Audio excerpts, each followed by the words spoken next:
Et donc c'était normal que le parti s'engage pour qu'il y ait une des leurs qui soit sur la liste. Moi, j'étais la seule qui avait eu la chance de faire des études universitaires et qui comprenait un peu l'allemand.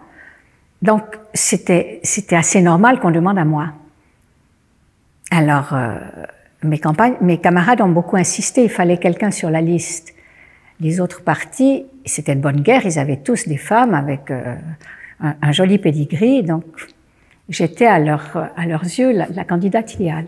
J'ai dit oui, mais je ne peux pas être élue. Ils ont dit, mais ne te fais pas de soucis, non, il n'y a pas de risque, il n'y a pas de risque. J'ai dit non, c'est pas possible. Je suis arrivée complètement stone et on a partagé des verres. Et le matin, j'ai dit à mon mari, écoute, je ne peux pas accepter cette élection.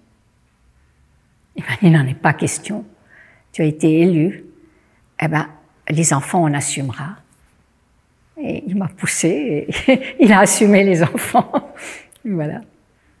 Et je me rappelle je suis rentrée dans la salle du Conseil national et je me suis dit, dire qu'avant moi, il n'y a eu que des femmes de ménage qui sont rentrées dans cette salle. Et là, je me suis sentie une responsabilité pour ces femmes de ménage et pour toutes les autres femmes.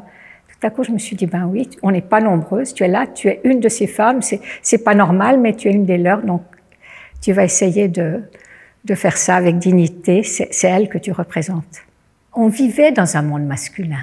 Tout était masculin. Dès qu'on sortait de sa maison et de l'église, c'était un monde masculin, donc c'était pas plus étonnant. Voilà, c'était comme ça, le monde était masculin.